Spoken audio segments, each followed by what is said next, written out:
विषयाबाबत मुलाची आक्रमक भूमिका तर वडिलांचा आधाराचा प्रयत्न आज दिसून येणार आहे। शाहू महाराज आज विशाळगड परिसराची पाहणी करणार आहेत। सतेज पाटील सुद्धा शाहू महाराजांसोबत पाहणीसाठी जाणार असून ज्यांचं नुकसान झाले त्यांना मदतही करण्यात येणार आहे। तसंच नुकसान झालेल्यांना तातडीने भरपाई देण्यात यावी अशी मागणी शाहू महाराजांनी राज्य सरकारकडे केलेली आहे।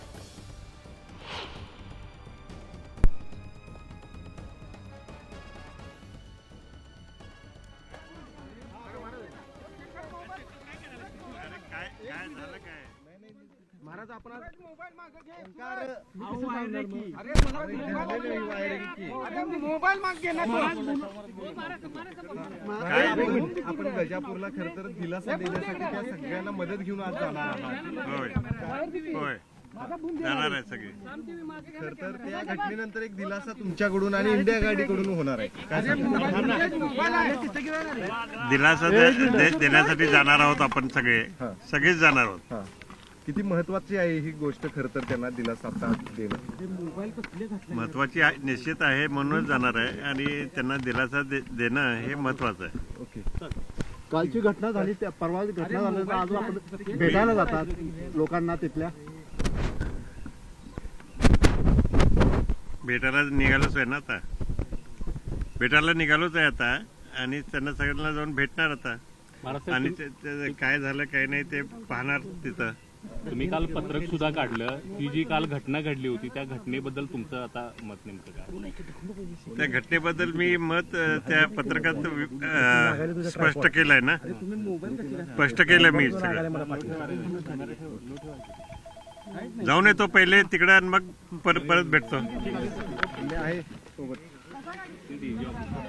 मुंबई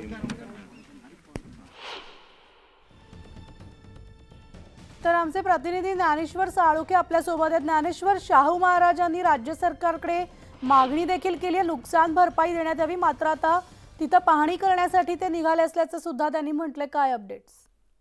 रविवारी विशाळगडावरती जी दंगल घडली होती त्यानंतर शाहू महाराज तिथल्या परिस्थितीची पाहणी करण्यासाठी आज खरं तर विशाळगडला रवाना होणार आहेत। एकूणच पाहायला गेलं तर मोठ्या प्रमाणात नुकसान आहे ते तिथल्या नागरिकांचं झालेलं आहे। प्रामुख्याने विशिष्ट धर्मियांची घरं टार्गेट करून आहे ते त्यांना लक्ष्य करण्यात आलं होतं। वाहनांची तोडफोड करण्यात आली होती, घरांची जाळपोळ सुद्धा मोठ्या प्रमाणात करण्यात आली होती। त्यामुळे मोठं नुकसान झाल्याचं आता समोर येते आणि अशा वेळी त्यांना दिलासा देण्यासाठी या ठिकाणी पाहायला गेलं तर शाहू महाराज या ठिकाणी जाताना या ठिकाणी दिसून येत आहेत। सतेज पाटील हे सुद्धा आता त्यांच्यासोबत आहेत, ते जाणार आहेत। काँग्रेस आणि इंडिया आघाडी म्हणून हे सगळे घटक आता विशाळगडाकडे जाऊन एकूणच परिस्थितीची पाहणी करणार आहेत। खरं तर हे जे नुकसान झाले ते नुकसान करताना दिलासा देण्याचा प्रयत्न आहे तो शाहू महाराज यांचा आहे। खरं तर सर्वधर्म समभावाचं प्रतीक म्हणून कोल्हापूरच्या शाहू घराण्याकडे आहे ते पाहिलं जाते आणि त्यांना दिलासा देण्यासाठी म्हणून आहे ते शाहू महाराज आता या ठिकाणी जाताना पाहायला मिळतात। प्रशासनाने एकूणच पंचनामे करावे आणि त्यांना नागरिकांना योग्य ती मदत करावी अशा पद्धतीची अपेक्षा आहे ती त्यांनी